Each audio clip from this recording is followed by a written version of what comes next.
Hello दोस्तों, स्वागत है हमारे चैनल EMU डुप्लेट में। आप सभी लोग जानते हैं कि इस प्लेटफॉर्म में NMMS की तैयारी कराई जाती है। इसके NMS की तैयारी कराई जाती है।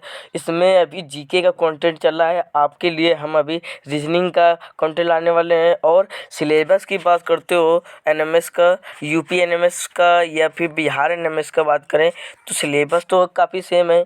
पर जो सिलेबस की बात करते हो तो मैं UP NMS का बिल्कुल विधिवत मैं क्वेश्चन बाय क्वेश्चन लिख कर आपका सिलेबस यूट्यूब में भी डाल दूंगा और टेलीग्राम भी चैनल में डाल दूंगा। ठीक, मैं कहाँ से कितने क्वेश्चन आते हैं और उस चैप्टर को भी मैं कंप्लीट करूंगा। बिल्कुल उस चैप्टर के क्वेश्चन भी लाऊंगा, उस चैप्टर के बारे में भी बताऊंगा। ठीक, धीरे धीरे सब होगा। और कुछ दिन बाद ही मैं रीजनिंग का क्लास से इसमें डालूंगा। उसको सभी लोग देखना और पसंद करना। ओके, अब अभी बात करने वाले हैं हम लोग प्रमुख क्रांतियाँ। चलो शुरू करते हैं। सबसे पहले हमारी क्रांति आती है हरित क्रांति। हरित क्रांति की बात करें तो ये हरित क्रांति बहुत इंपॉर्टेंट है, खाद्यान्न उत्पादन। ठीक, आपके लिए बता देंगे कि हरित क्रांति इसमें तो है ही है, ये पशुपालन और आदि चीज़ों में भी यूज की जाती है। माने कि इनको मिला के भी हरित क्रांति कहा जाता है। आपको बताते हैं कि हरित क्रांति के जनक याद रखना। हरित क्रांति के जनक MS स्वामीनाथन। कौन? MS स्वामीनाथन। स्वामीनाथन को जरूर याद रखना। ये हर बार पेपर में पूछ लिया जाता है NMS के कि हरित क्रांति का जनक बताओ हरित क्रांति का, तो आप याद रखना स्वामीनाथन। ठीक, कोई पूछे तो आप बता सकते हैं स्वामीनाथन। दूसरा आता है हमारा श्वेत क्रांति। श्वेत क्रांति भी हमारे लिए बहुत इम्पोर्टेंट है। ये दुग्ध यानी कि दूध उत्पादन से संबंधित है। कौन से? दूध उत्पादन से। ये दूध उत्पादन संबंधित है। दूध उत्पादन जो है ये अमूल, जो सुना होगा अमूल, अमूल ही जब आया था अपने भारत में तो दूध तभी बढ़ा। पर आपको लिए बता दें कि श्वेत क्रांति का जनक माने जाते हैं डॉक्टर वर्गीज कुरियन। कौन? वर्गीज कुरियन। वर्गीज कुरियन। ठीक, वर्गीज कुरियन। ठीक, यहाँ पे लिख दिए, लिख देता हूँ कुरियन। डॉक्टर वर्गीज कुरियन को श्वेत क्रांति के जनक कहते हैं।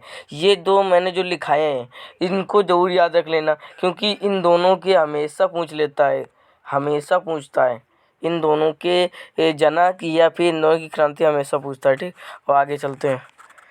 नीली क्रांति की बात करते हैं। नीली क्रांति के जनक है मत्स्य उत्पादन। ठीक, नीली क्रांति का जो संबंध है मत्स्य उत्पादन से, यानी कि मछली। ठीक, उसके बाद भूरी क्रांति के संबंध उर्वरक उत्पादन से, उर्वरक जो हमारी कंपोस्ट खाद आदि होती है उसके उत्पादन में।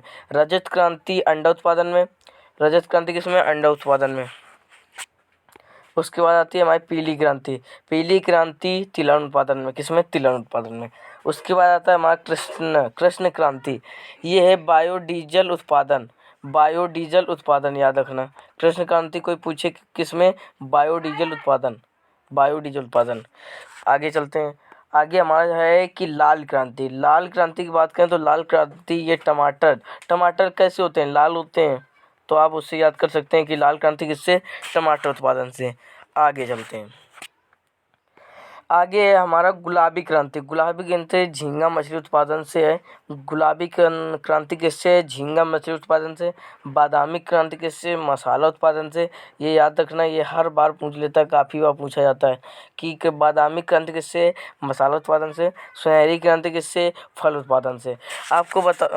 सुनहरी क्रांति किससे? फल उत्पादन से। आपको बता दें कि ये तो ठीक है, पर ये इन दोनों को जो याद रखना, एक तो श्वेत क्रांति, एक हरित क्रांति, ये वाले मोस्ट इम्पोर्टेंट है। उसके बाद आपके पॉइंट ऑफ एग्जाम से, और नीली क्रांति भी काफ़ी इम्पोर्टेंट है और इनको याद ही करके चलना है। अपनी तैयारी बिल्कुल मजबूत रखना। उसके बाद गुलाबी क्रांति तो ठीक है, ठीक, इसको भी याद कर लेना है। ठीक, अपने मन में रखना है। और सुनहरी क्रांति। अब आते हैं हम कुछ फसलों के प्रकार जानते हैं। सभी लोग जानते हैं कि फसलों के प्रकार कितने होते हैं? 3 होते हैं। अब तीनों हम जानने वाले हैं। हमेशा इसमें पूछ लिया जाता है कि खरीफ की फसल क्या है। ठीक, तो एग्जाम्पल हमेशा पूछ लिया जाता है। ठीक, तो एग्जाम्पल याद ही रखना है। और आपको जानना ही ज़रूरी है कि कौन सी फसल कब बोई जाती है और कब काटी जाती है। ठीक, तो चलो बात करते हैं। प्रथम है हमारी रबी की फसल। रबी फसल 3 प्रकार की होती है, उनमें से प्रथम है हमारी रबी की फसल। रबी की फसल अक्टूबर नवंबर में बोकर अप्रैल मई में काटी जाती है और और और सिंचाई की सहायता से तैयार होती है। ये किससे? सिंचाई की सहायता पे। अब हम बात करने वाले हैं फसलों के प्रकार। फसलों के प्रकार 3 होते हैं और उनमें से हम आज आपको अच्छे तरीके से बताने वाले हैं और इसको याद रखना। कई बार पूछ लिया जाता है कि खरीफ की फसल, रबी की फसल, तो इसको आप याद कर लेना, अपने दिमाग में भर लेना या घोट लेना, ठीक, कुछ भी करना पर अपने दिमाग में जरूर रखना। चलो बात करने वाले, अब आगे बढ़ते हैं। फसलें 3 प्रकार की होती हैं, उनमें से पहली फसल होती है रबी फसल, उसके बाद खरीफ फसल, उसके बाद आती है हमारी जायद की फसल, ठीक। तो सबसे पहले बात करते हैं हम रबी की फसल। रबी की फसल अक्टूबर नवंबर में बोकर बोकर और अक्टूबर नवंबर में बोकर अप्रैल मई में काटी जाती है, ठीक। और सिंचाई की सहायता से ये तैयार होती है। सभी लोग जानते हैं गेहूँ किससे तैयार होते हैं? सिंचाई के माध्यम से तैयार होते हैं। सिंचाई के माध्यम से तैयार होते हैं। तो ये ठंडी में बोई जाती है, ठंड में बोई जाती है और जब ग्रीष्मकालीन आता है तब ये काट ली जाती है, ठीक। तो जब ये कब काटी जाती है? सिंचाई के साथ तैयार होती है और इसको काटा जाता है अप्रैल और मई में और बोया जाता है अक्टूबर नवंबर में, जब सर्दी का मौसम होता है। इसके कुछ फसल होते हैं, इनको याद जरूर कर लेना, ये बहुत इम्पोर्टेंट है। ये हमेशा पूछ लेते हैं कि ये गेहूँ फसल किसकी है, किस तरीके की थी, किस प्रकार की है। तो गेहूँ हो गया, जौ हो गया, गेहूँ, जौ, चना, टमाटर, मटर सॉरी है, अरहर, मसूर, राई, गन्ना, ये सभी फसल आते हैं हमारे किस में? रबी फसल में। ये ऐसे पूछेगा कि गेहूँ किस किस प्रकार की फसल है, तो आपके 3 ऑप्शन 4 ऑप्शन देगा कि रबी की फसल, खरीफ की फसल, जायद की फसल और एक अन्य कोई ऑप्शन दे देगा, तो उसमें आपको लगाना पड़ेगा रबी की फसल, ठीक। आगे बात करते हैं। अब आगे है हमारी खरीफ की फसल। खरीफ की फसल की बात करते हैं तो ये जून जुलाई में बोई जाती है और उस बोकर अक्टूबर में काट ली जाने वाली फसल है, ठीक। ये हमेशा ये कब होती है? जब ये वर्षा का मौसम होता है। वर्षा का मौसम ऐसी भी पूछ सकता है कि वर्षा में कौन सी फसल किस प्रकार की फसल होती है, वो आप बता सकते हैं कि खरीफ की फसल होती है, ठीक। किस फसल की? या ऋतु फसल, ऋतु मौसम में, ठीक।